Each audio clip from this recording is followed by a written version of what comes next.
The roses in Grandma's garden bloomed too early. I watched them from the edge of the porch, their petals stubbornly stretching open, as if they couldn't wait for the warmth of the sun. Even with frost still lingering on the tips of the leaves, they refused to hide, their pinks and reds bright against the gray sky. There was something reckless about them, too bold for this early in the year. I lifted my camera, the click of the lens echoing in the still morning. I had been spending most of my time out here lately, framing the flowers in perfect symmetry, capturing the way they looked before the inevitable wilt. I didn't know why, but it felt important to record their fleeting beauty, just like it felt important to record the empty space my parents had left behind. I never meant to turn into this person, the one who stands in the garden every morning, eyes hidden behind a camera, lost in the quiet stillness of it all. But I was, and no matter how hard I tried to forget, their absence lingered like the smell of lilies in the air. Grandma was on the porch, as usual, humming to herself, sorting through a basket of herbs like she did every morning. She was always there, a fixture. I couldn't remember her ever being anything else. Her hands, rough and weathered from years of working the soil, moved with a kind of certainty, as if everything around her was within her control. The garden, the house, even me. "Lisa," she called out, her voice soft but carrying. "Don't stand there all day, honey. The frost won't last forever." I lowered my camera and turned to her. She looked at me with those wise eyes, the ones that had seen so much, always clouded with a quiet sorrow I had never dared to ask about. "Are you coming inside for breakfast?" she asked. I shook my head. "I'm fine, just finishing this shot." It was a lie, though. I wasn't really looking for the perfect shot. I was trying to capture something else. Something I couldn't quite name. Grandma didn't press me. She never did. She just nodded and turned back to her work, like the garden and the earth were enough to keep her company. But I knew something was wrong. The roses, those damn roses, felt like they were hiding something. They always had, and so did Grandma. I couldn't help but think that they, like me, were pretending everything was fine. It was a few days later when I found the diary. Grandma had always been neat, organized. Everything had its place, except for one thing. One small leather-bound book hidden beneath a pile of old linens in the attic. I'd never noticed it before, tucked away so carefully that it could have been invisible to anyone else. But not to me. I'd been up there organizing boxes of old family pictures when I stumbled across it, my fingers brushing against the smooth leather, the dust slipping off its surface like a secret wanting to be known. I sat on the floor, pulling it open slowly, almost reverently. The pages were yellowed and fragile, but the ink was still legible. The handwriting was neat, elegant, not at all like my mother's hurried scrawl. The first page was dated May 3rd, 1994. It wasn't my mother's handwriting. It wasn't anyone's I recognized. I flipped through a few pages, skimming over the words that didn't seem to fit, entries about meetings, about family, and then suddenly, there it was. A name I knew too well. Evan, it read. I paused. For a moment, I didn't know what to do. I wanted to shut the book, tuck it back in its hiding place, pretend I'd never seen it. But something tugged at me.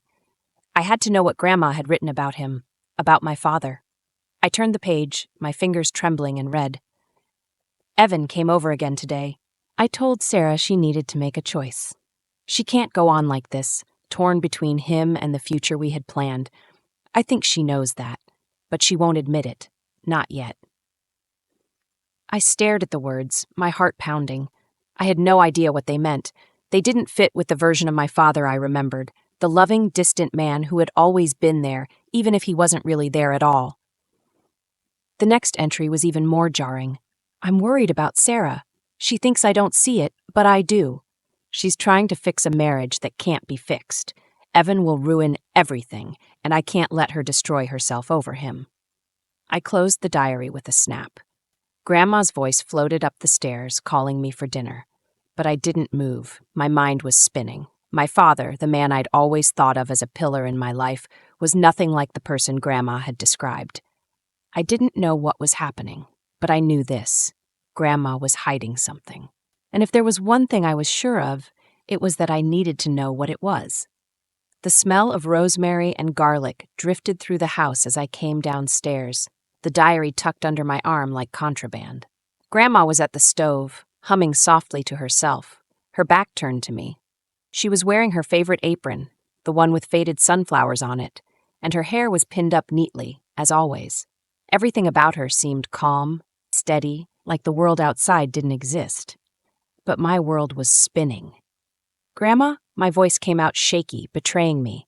She turned, her face lighting up with the kind of smile she saved for moments when she thought I needed cheering up. "Dinner's almost ready, honey. Why don't you set the table?" I didn't move. The diary felt heavy in my hands, like it was weighing down my entire body. "Grandma, can I ask you something?" Her smile faltered, just for a moment, but she recovered quickly. "Of course, dear. What is it?" I walked over to the kitchen island and set the diary down between us, the leather cover thudding softly against the wood. Her eyes flicked to it, and the color drained from her face. "Where did you find that?" she asked, her voice suddenly sharp, all the warmth gone. "In the attic," I said, crossing my arms. "It was hidden under some old linens." "Why was it up there, Grandma? And why didn't you tell me about this?" She turned back to the stove, stirring the pot with a force that made the wooden spoon scrape against the bottom. "It's just an old diary, Lisa. Nothing important." "It doesn't feel like nothing," I said, my voice rising. "It talks about Mom and Dad, about their marriage, about you telling Mom to leave him." Grandma froze, her shoulders stiffening. For a moment, she didn't say anything.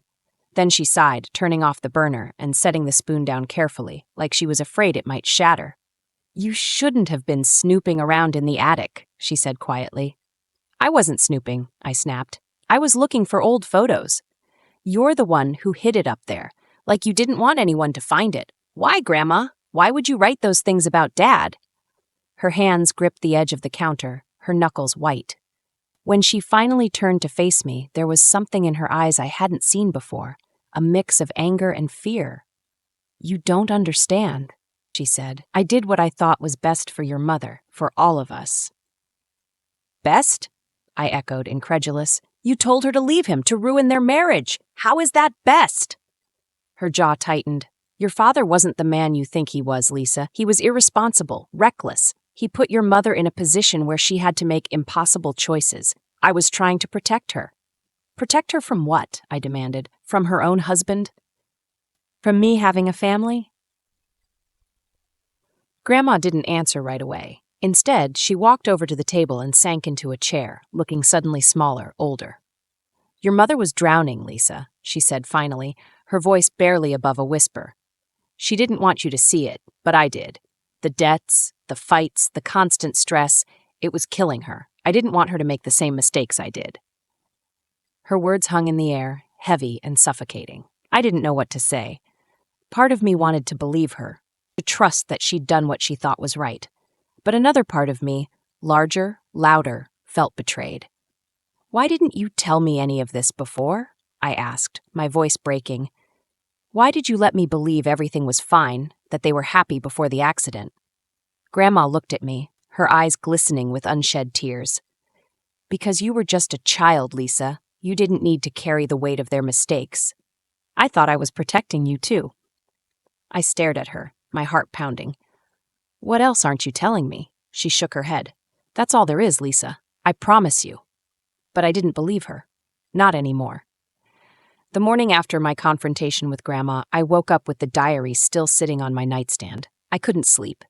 Every time I closed my eyes, I heard her words echoing in my head. "Your father wasn't the man you think he was." It didn't make sense. My memories of Dad were clear. The quiet laughter in the car on long drives, the way he'd always pick me up and spin me around, the warm smell of his cologne. That wasn't someone reckless. That wasn't someone dangerous. I grabbed the diary again, flipping through the entries. Most were vague, cryptic even, but one stood out. "Sarah came over today. She says Evan has been distant, hiding things from her. I told her she deserves better than this, but she keeps making excuses for him. She won't admit it yet, but she's afraid." Afraid? Afraid of what? The entry was dated just a few weeks before the accident. It didn't add up. Grandma said she was protecting Mom, but this sounded like something deeper, darker. I needed answers. After breakfast, I went back up to the attic. The dust made my nose itch, and the cold air seeped through the cracks in the walls, but I didn't care. I dug through every box, pulling out old photo albums, newspaper clippings, anything that might give me a clue. That's when I found it. A crumpled envelope buried beneath a stack of faded postcards. It was addressed to my mother in my father's handwriting. The postmark was dated the day before their supposed accident. I tore it open, my hands trembling. "Sarah, I know I've made mistakes, but I'm trying to fix them. I just need more time. Please don't let her turn you against me. You and Lisa are my world. I'll explain everything soon. Trust me, Evan." I read the letter twice, my heart racing. He wasn't writing to apologize for debts or fights. He was writing to warn her. I stuffed the letter into my pocket and climbed back down to my room, my mind spinning.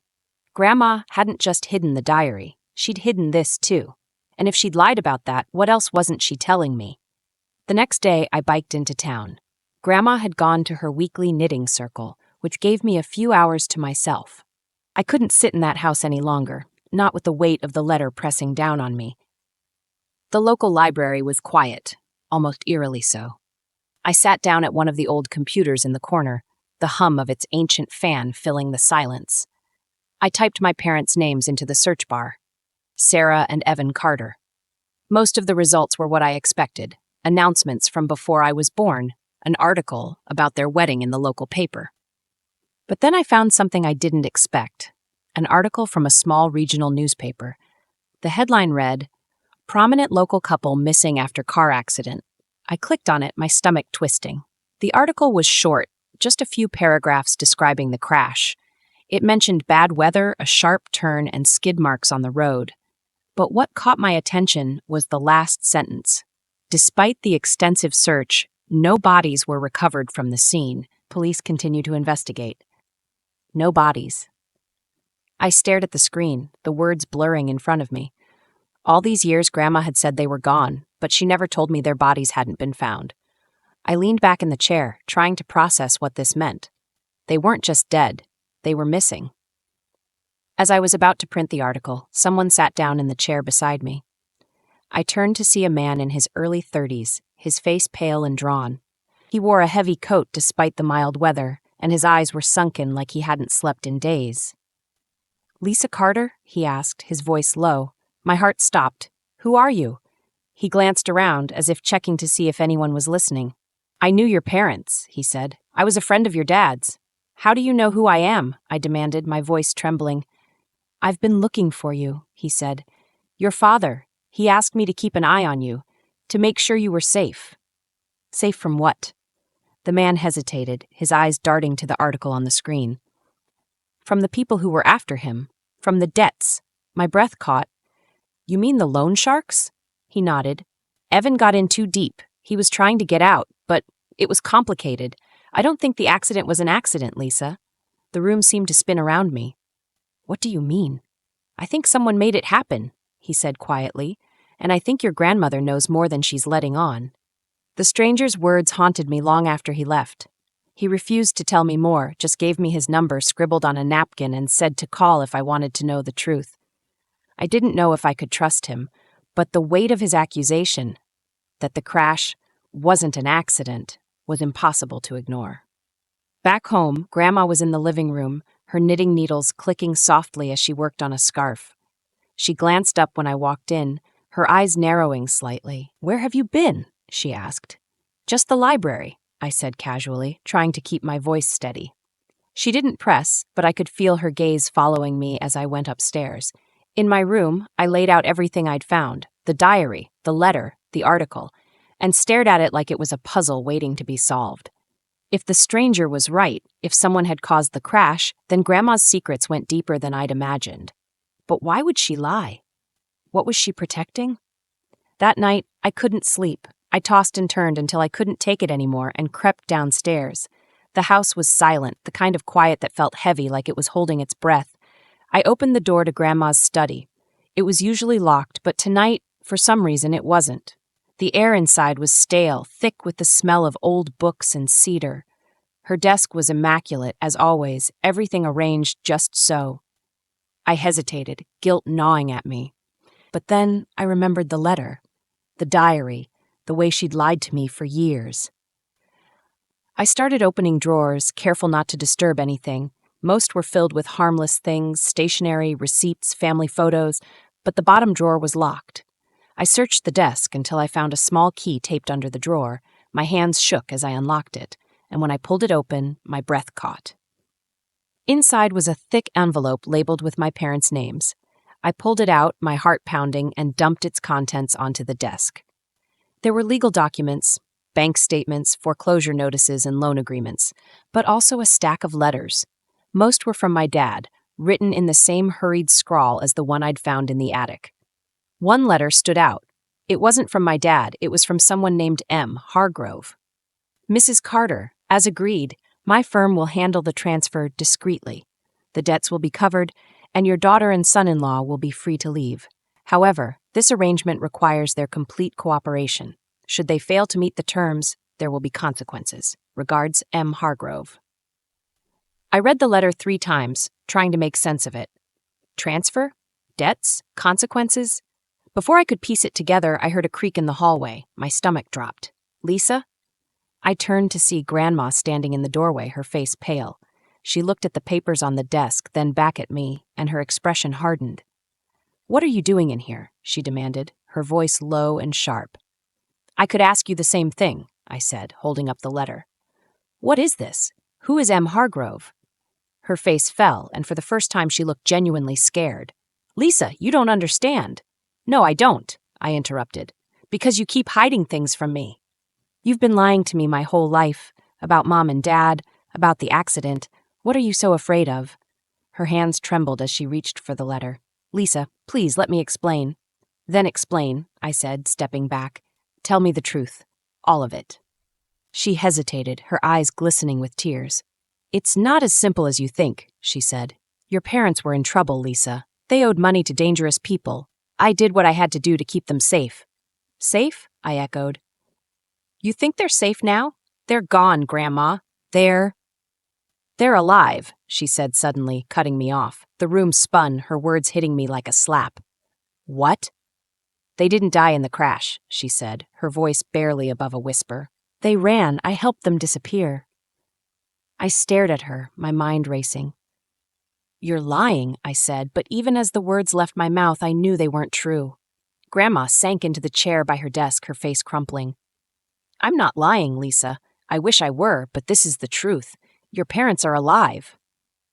My knees gave out and I dropped into the chair across from her. "Why didn't you tell me? Why did you let me think they were dead?" "It was safer that way," she said, wringing her hands. "The people they owed money to, they would have come after you too. I couldn't let that happen." I thought about the stranger's words about the letter from Hargrove. "So you helped them fake their deaths? You let them leave me behind?" "They didn't want to," Grandma said quickly, "but it was the only way. They couldn't take you with them without putting you in danger."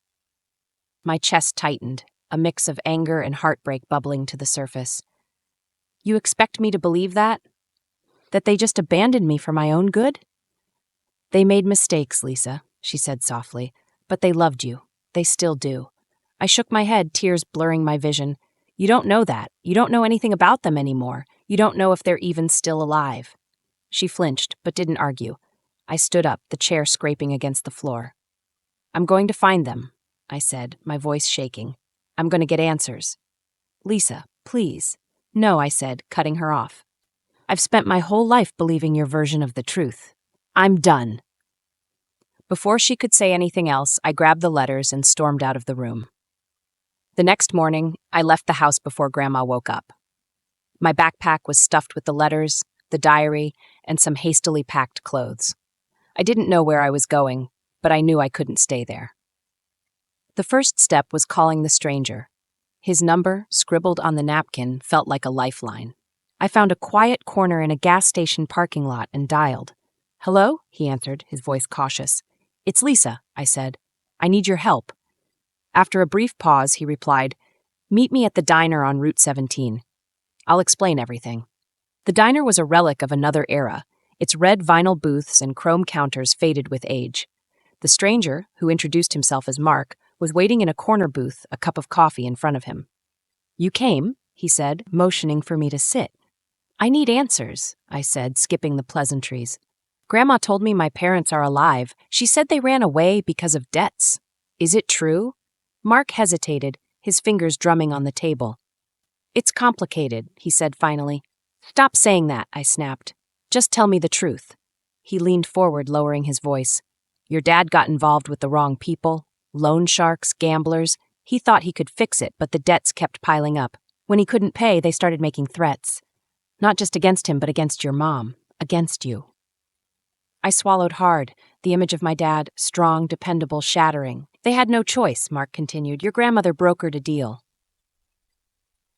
She paid off part of the debt, but the only way to keep them safe was to disappear. They faked the accident and left town. And you? I asked. How do you fit into this? I owed your dad, he said simply. He saved my life once, and I promised I'd look out for his family if anything happened to him. That's why I've been watching from a distance, but they told me not to contact you unless it was absolutely necessary. And now, I pressed. Now I think you deserve to know the truth, he said, but finding them won't be easy. They've gone off the grid. I pulled out the letters from my bag. I found these in my grandmother's study. Do you think they might help?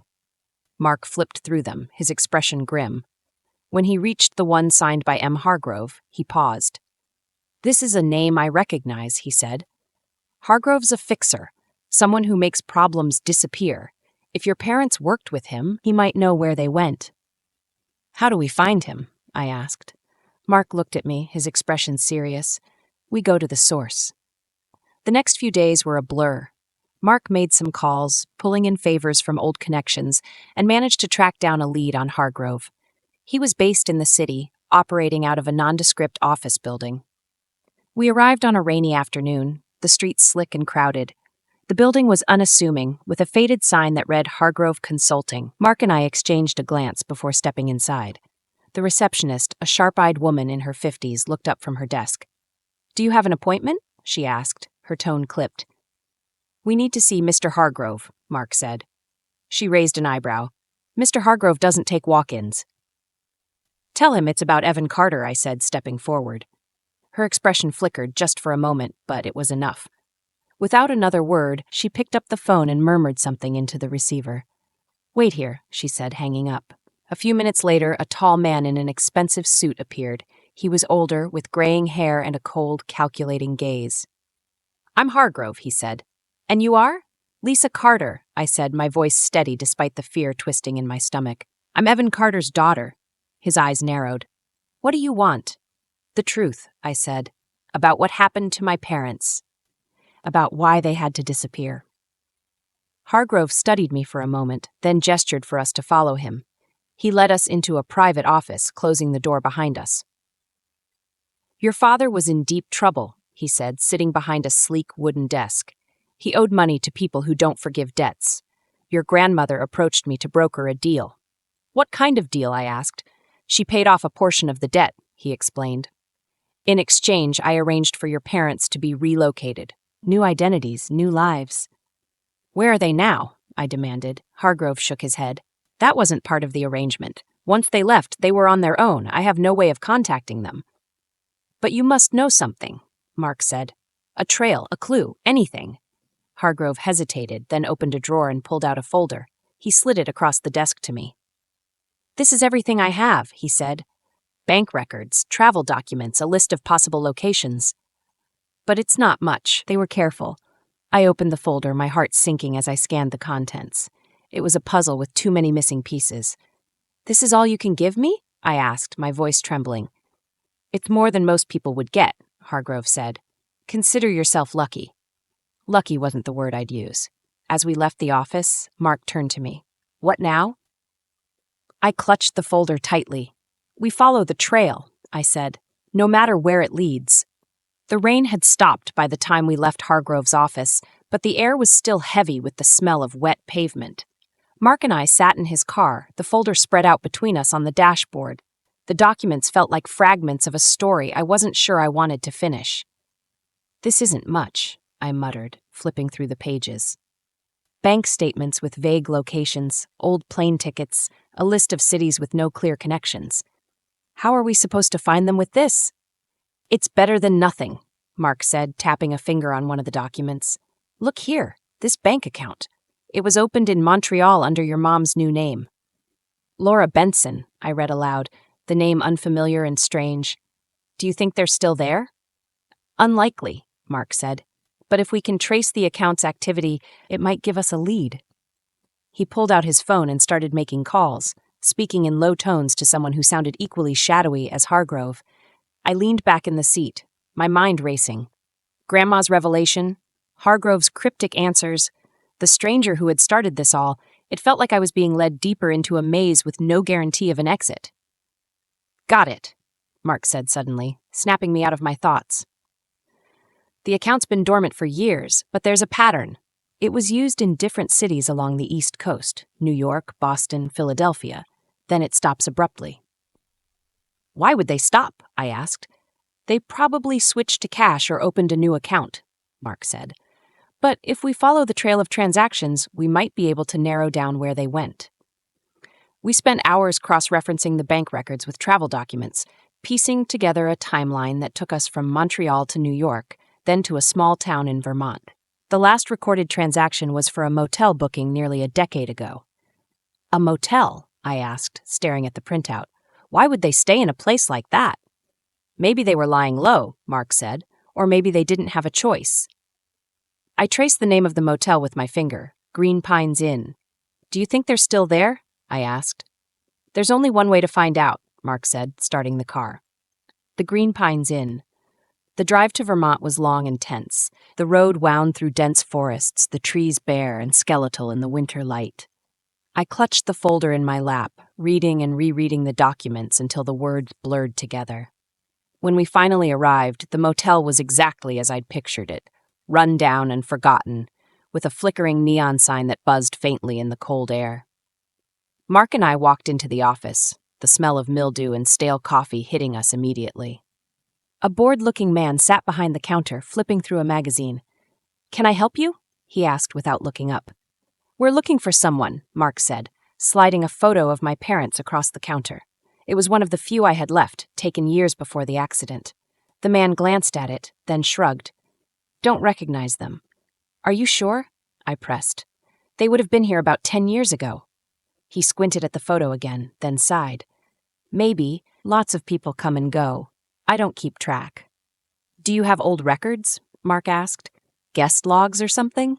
The man hesitated, glancing at a back room. Even if I did, I'm not supposed to show them to just anyone. I felt a surge of desperation.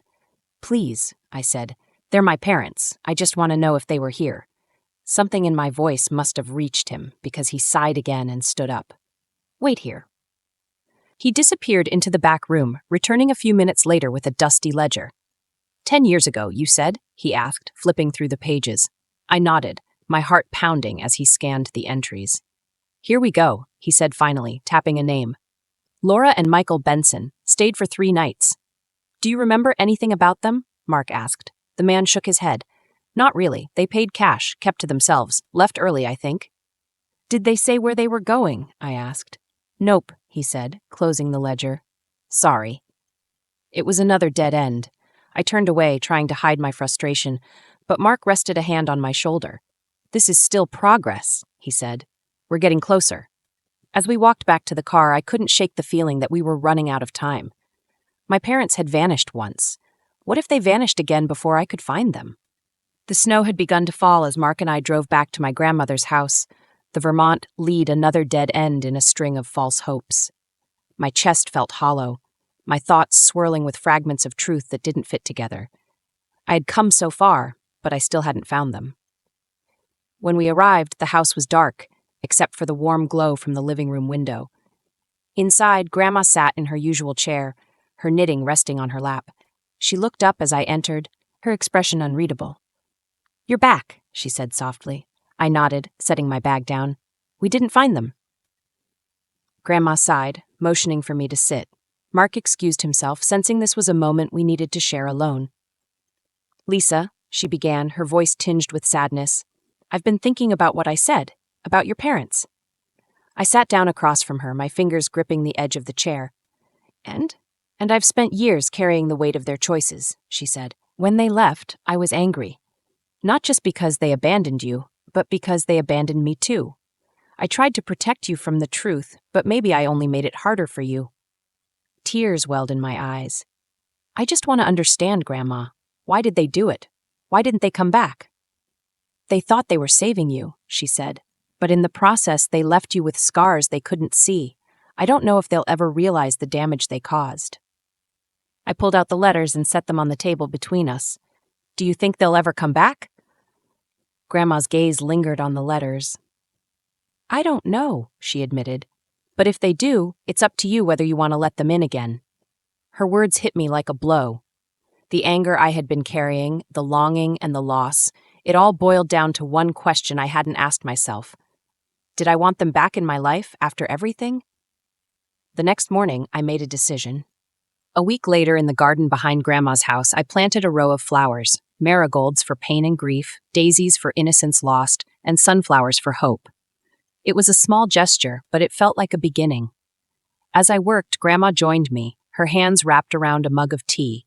She watched in silence for a while before speaking. They're beautiful, she said. They're for you, I replied. For everything you've done for me, for staying when they didn't. Her eyes glistened, but she didn't cry. Instead, she reached out and squeezed my hand. You're stronger than you know, Lisa, she said. Stronger than any of us ever gave you credit for. Final letter. Months passed, and life settled into a quiet rhythm. Grandma and I talked more openly, the walls between us slowly crumbling. Mark stayed in touch, though our search had reached a standstill. Then one day, a letter arrived. It was addressed to me, the handwriting unfamiliar. I opened it with trembling hands. Dear Lisa, if you're reading this, it means Hargrove decided to break his silence. We didn't want you to find us. Not because we don't love you, but because we thought it was safer for you this way. We've watched from a distance, hoping you would grow up strong and happy. We know we've failed you in so many ways. We left you with Grandma, trusting she would give you the stability we couldn't. But if you still want to see us, we're ready to try and make things right. We're living in a small town in Oregon. The address is below. We'll understand if you choose not to come. Love always, Mom and Dad. I stared at the letter, my emotions a storm of anger, hope, and uncertainty. Grandma found me sitting at the table, the letter clenched in my hands. She read my expression and didn't need to ask what it said. What will you do? She asked. I looked at her, then at the garden outside the window, where the flowers I had planted were blooming despite the lingering chill of winter. I don't know, I said, but whatever I decide, I'll take my time. And for the first time in months, I felt at peace.